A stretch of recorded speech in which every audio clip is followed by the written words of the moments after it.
تبدأ التحفة الفنية النارية لهذا اليوم بامرأة في مقتبل 40 تفر من رجالا أوباشا يريدون تنكيل بها. بالفعل تمكنوا من اللحاق بتلك المرأة والإمساك بها. قائدهم قال لها: لماذا لم تستمعي إلى الكلام وتنفذي تعليمات يا امرأة؟ الآن سأفتك بك أيتها البطة. ثم ضفرها بعيدا وأمسك بالحديدة. ولكن في تلك اللحظة التي كان سيجهز عليها ظهر شخص من العدم ووجه له ضربة تنين نارية، وإذ بالجميع يتفاجؤون من أين له بكل هذه القوة. أقول لهم: هل رأيتم شيئا؟ اقتربوا لنرى أيها الثعالب. بدأت الثعالب الهجوم لكنه وجه لهم ضربة المروحية، ثم أظهر قوة الحقيقية وأعطاهم ضربة الزاحف النارية. إنه بطل خارق يمكنه أن يفتك بالأخضر واليابس ويجعل الأراضي قاحلة. لقد استمر في التنكيل بأعدائه والأخذ بثار المرأة حتى آخر رجل من الثعالب. من ثم أعطاهم النظرة التي تقول: لن تعود لأمك اليوم أيها السميدة. وهو يواجه العديد من الطعنات التي تدل على القوة والشجاعة. شاور للمرأة: عليك أن تذهبي الآن وعلى الفور. وبعدها أصبح جميع الثعالب مجرد ماضي وذكريات ضاحلة.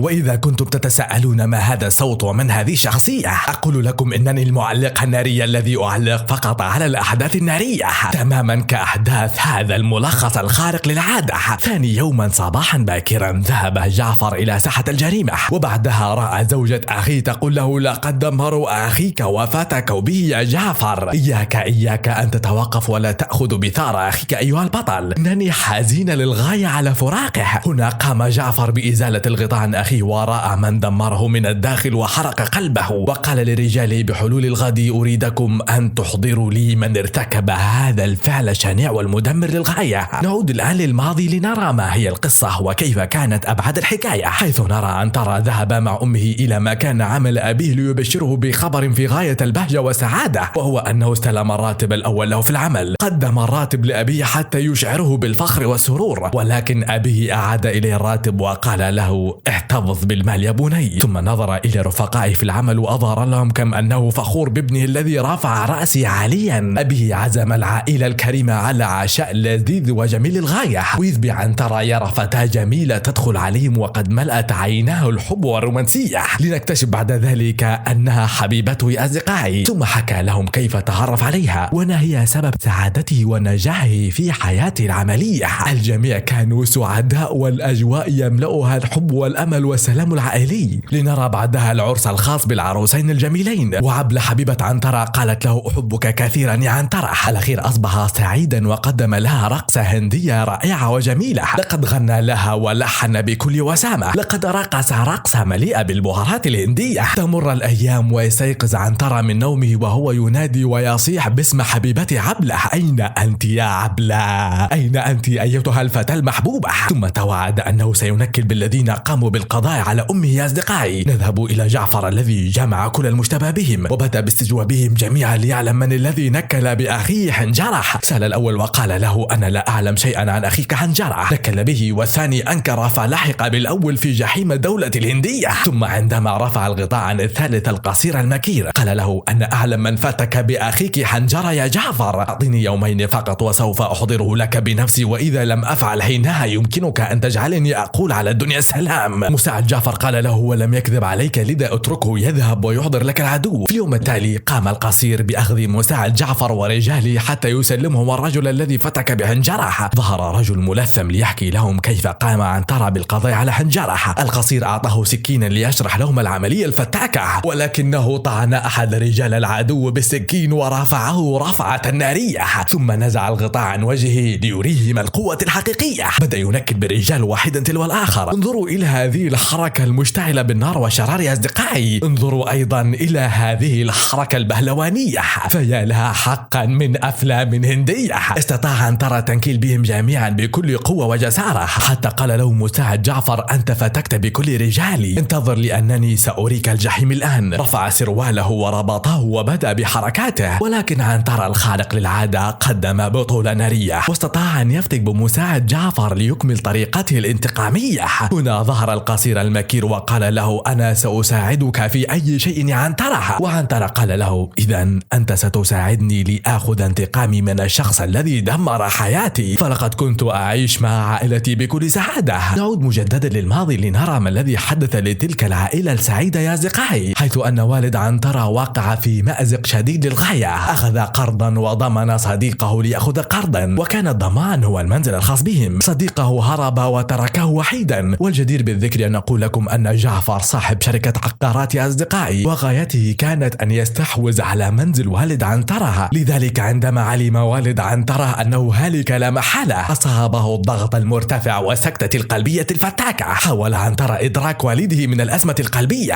قال له: لا تذهب وتتركني يا أبي، لا تتركني في هذا العالم وحيدا في الظلام شريدا. ولكن حدث ما حدث، والكلمة العليا كانت للسكتة القلبية الفتاكة. أصاب عنترة وولدته الحزن الشديد. حاول بكل الطرق جلب الأموال ليسدد القرض والديون الكثيرة، ولكن لا حياة لمن تنادي. في أحد الأيام أتى رجال جعفر بسيارة وقاموا بإغلاق المنزل من أجل الاستحواذ عليه. حاولت الأم زبيبة منعهم من ارتكاب الحماقة، ولكن الرجل دفعها بعيدا ليأتي عنترة ويجعله يدفع ثمن غاليا للغاية. دخلوا بعدها إلى المنزل. الأم انهارت وأجهشت بالبكاء يا أصدقائي. من ثم سقطت هي الأخرى مغشيا عليها أمام عنترة الذي لا يصدق ما تراه عيناه، وأنه على وشك أن يفقد ولدته المحبوبة. ولكن فاقت أمه وقالت: إنني بخير يا بني. نعود إلى الحاضر لنرى جعفر حزين للغاية على مساعده. هو لا يصدق أن هناك من تجرأ على القيام بهذا الفعل الشنيع للغاية. وهنا نكتشف أن جعفر مسيطر على الشرطة هو الآخر يا أصدقائي. عاد جعفر إلى مكتبه وعادت الشرطة لتبحث عن الفعل، وبالفعل اكتشفوا الحقيقة وأخبروا جعفرا بها. رجل الشرطة قال له: إنه عنترة يا جعفر، عليك أن تكون حريص إلى أقصى الحدود يا صديقي. ولكن جعفر تحرك مسرعا وأراد التنكيل بعنترة. انطلق إلى أن وصل إلى غرفته، واكتشف أيضا أن عنترة يسعى خلفي والآخر. وجد جعفر ورقة بها عنوان عنترة، وسأل مساعده الآخر: ما لدينا في ذلك العنوان أيها المساعد الوفي؟ رد المساعد: لدينا الرجل الحديدي. واتصلوا به وأخبروه أن ينكل عنترة الذي في ذلك الوقت هرب إلى بيت ابنته